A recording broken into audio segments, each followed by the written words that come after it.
warahmatullahi wabarakatuh. Perkenalkan, nama saya Aisyah. Saya dari PCCA 24. Di sini saya akan mempresentasikan hasil UAS saya di mata kuliah People Teaching. Yaitu ada beberapa kriteria dan cara menjadi pendidik yang ideal. Yaitu yang pertama dengan komponen. Artinya memiliki pengetahuan dan keterampilan yang memadai. Kemudian yang kedua yaitu profesional. Apa sih artinya profesional? Yaitu menghormati etika dan standar profesi. Kemudian yang ketiga itu ada empati. Artinya memahami dan menghargai perasaan siswa. Kemudian yang keempat kreatif. Artinya yaitu mengembangkan metode pembelajaran inovatif. Kemudian yang kelima yaitu sabar. Artinya menghadapi kesulitan dengan kesabaran. Apapun kesulitannya harus kita hadapi dengan kesabaran. Kemudian yang keenam objektif. Artinya menilai siswa berdasarkan prestasi. Kemudian yang ketujuh inspiratif, memotivasi siswa untuk belajar. Kemudian ada ke-8 yaitu fleksibel, menyesuaikan diri dalam perubahan. Kemudian ada caranya, cara menjadi pendidik yang ideal, yaitu yang pertama, satu itu mengikuti pelatihan dan workshop. Kemudian yang kedua membaca buku dan artikel pendidikan. Kemudian yang ketiga yaitu berbagi pengalaman dengan rekan sejawat. Kemudian yang keempat yaitu mengembangkan keterampilan teknologi. Yang kelima itu ada menciptakan lingkungan belajar yang nyaman.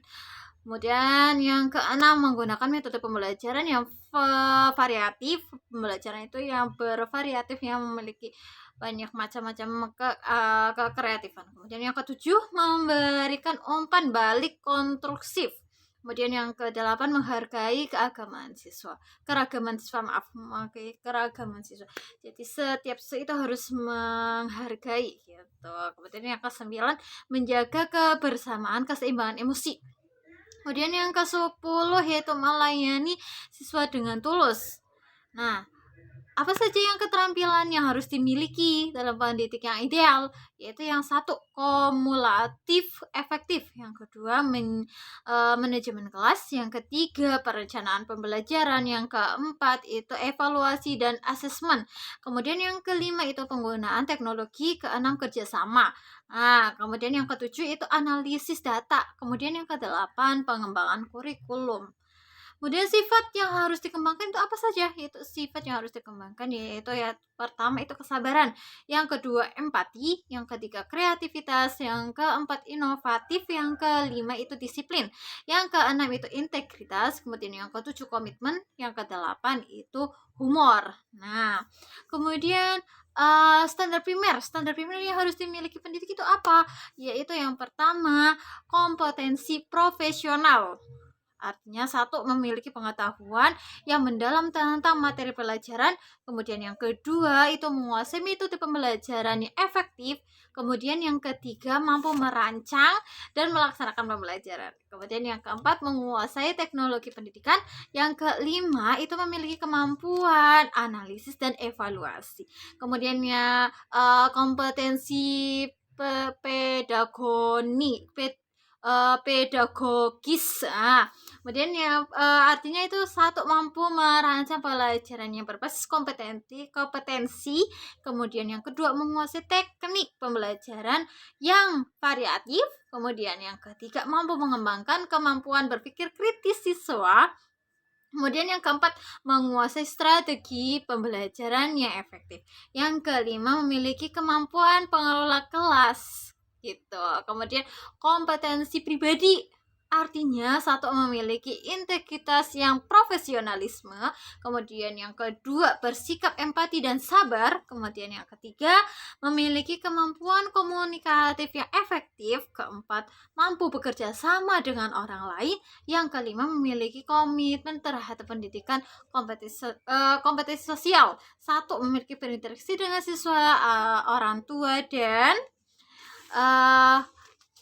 salah satunya yaitu berbagai macam-macam yang lain. Kemudian yang kedua memiliki kemampuan mengelola konflik, ketiga itu mampu bekerja sama dengan tim, keempat memiliki kesadaran sosial dan budaya begitu. Kemudian ada beberapa teknik untuk mengembangkan kelas yang hidup dan kondusif. Bagaimana cara agar kelas itu bisa hidup dengan kondusif gitu. Yang pertama itu memiliki teknik pembelajaran. Yang satu, diskusi kelompok. Kemudian yang kedua, presentasi. Yang ketiga, permainan edukatif. Ya, kemudian yang keempat, proyek kelompok. Yang kelima itu pembelajaran berbasis proyek. Kemudian mengembangkan kemampuan penelitian dan analisis teknik manajemen kelas. Yang kedua itu ada teknik manajemen kelas. Itu ada teknik-teknik. Yang pertama tadi ada teknik pembelajaran, yang kedua ada teknik manajemen kelas. Artinya satu memiliki membuat aturan kelas. Nah, membuat aturan kelas, setiap kelas itu mempunyai aturannya. Kemudian menggunakan kalender akademik.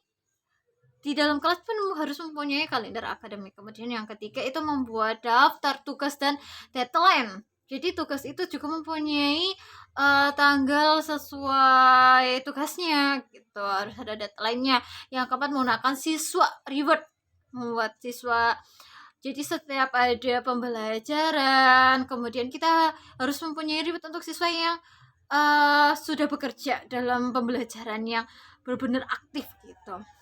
Kemudian teknik meningkatkan partisipasi, yaitu yang pertama mengajukan pertanyaan terbuka. Setiap kita menjelaskan, kita harus mempunyai pertanyaan yang terbuka untuk setiap siswa. Begitu. Kemudian menggunakan metode brainstorming. Yang ketiga itu membuat kesempatan bagi siswa untuk berbicara.